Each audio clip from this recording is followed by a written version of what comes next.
Thanks for joining our presentation on youth, poverty and sport. What can sport coaches do?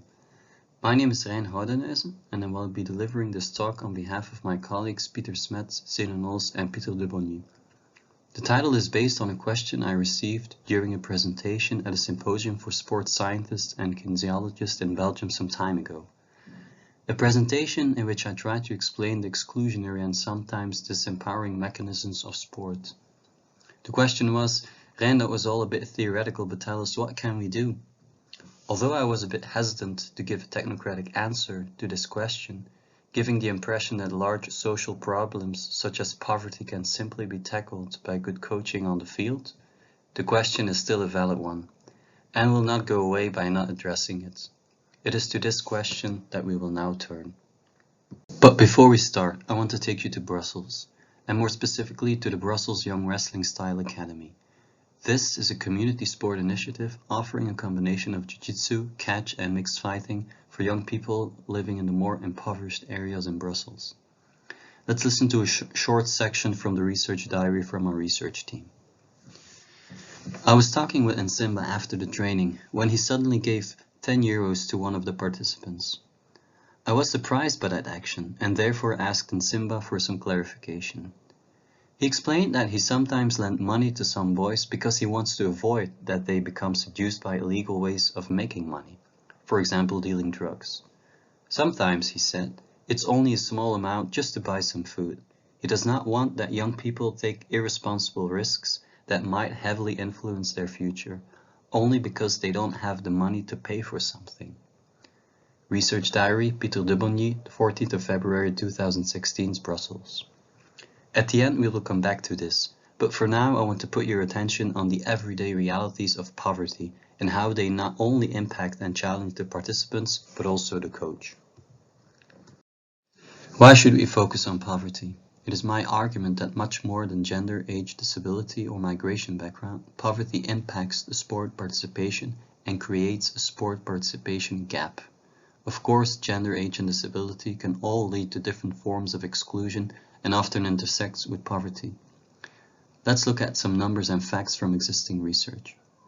When you live in poverty, you have a 44% less chance to participate in a sport club, and this is perhaps even an underestimation.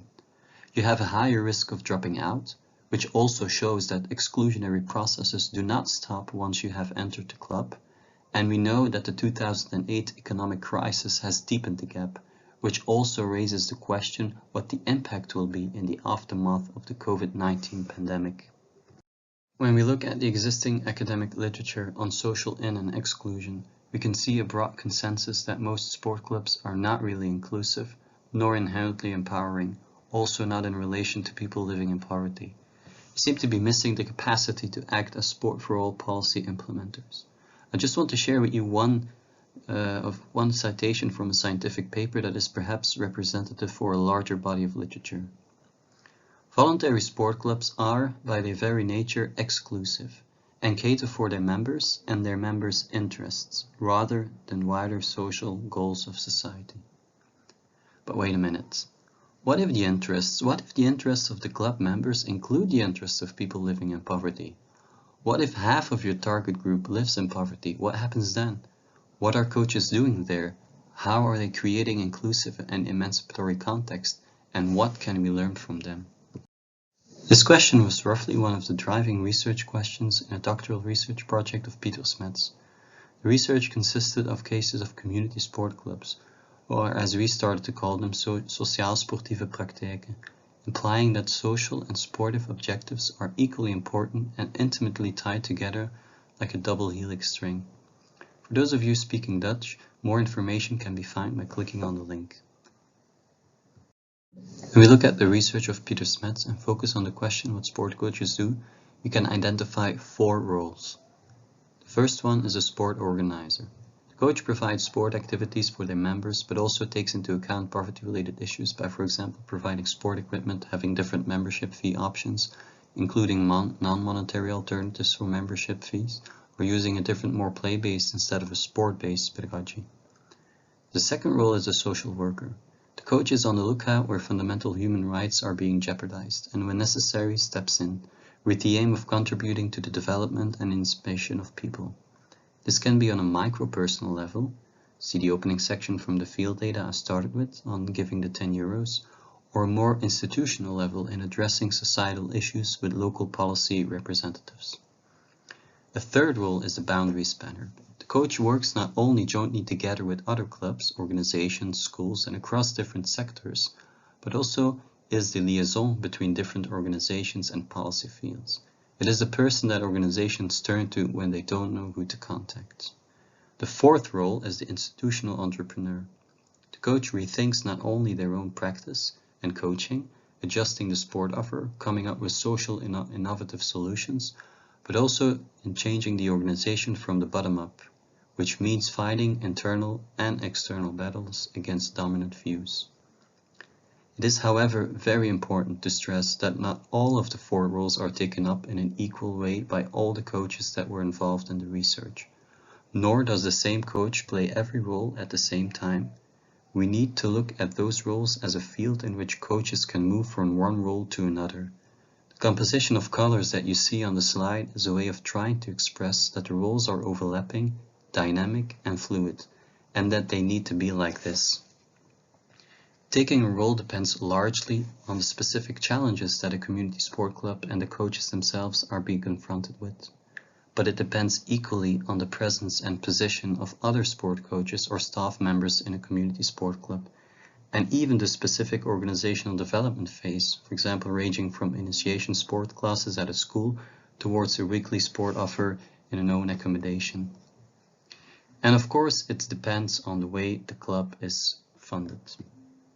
Case in point is the coach of the Brussels Brazilian Jiu-Jitsu Academy, who, as a sport organizer, developed his own sport didactical model, allowing the club to organize easy accessible classes in schools and street tournaments.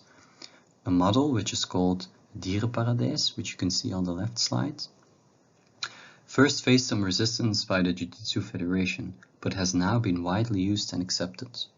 The role of the institutional entrepreneur came to the foreground when the coach needed to find a new location, since his community sport club did no longer fit in the Brussels policy perspective on the organization of community sport. And as a consequence, the club not only lost its funding, but also its accommodation. Using an entrepreneurial mindset and a novel model of a sport accommodation, a new training place was opened, which you can see on the right slide. It is now high time to end, and we do this by returning to where we started. When the everyday reality of poverty comes into play, there's a lot of uncertainty that can be partly resolved by a coach and his or her own expertise, as illustrated in the citation about the coach giving the €10. Here, the role of the social worker comes into play. You might wonder if the act of giving the €10 is the right thing to do, and I know a lot of people would probably disapprove what the coach is doing there. However, research cannot provide clear-cut answers how to deal with every encounter in a sport context, and since we are talking about youth, we can call these pedagogical encounters.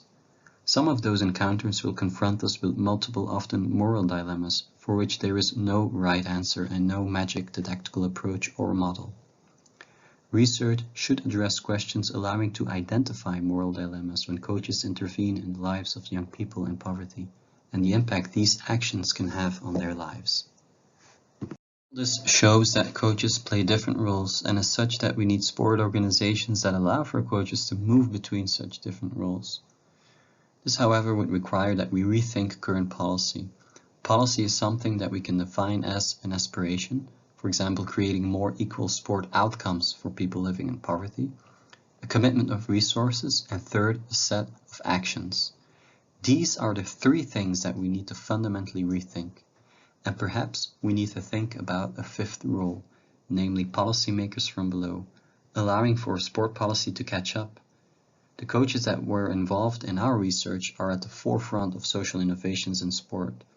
Social innovations in and beyond sport have almost never happened from the top down, and also have often happened in urban settings. The city as the social lab of the future. Policymakers are at best catching up.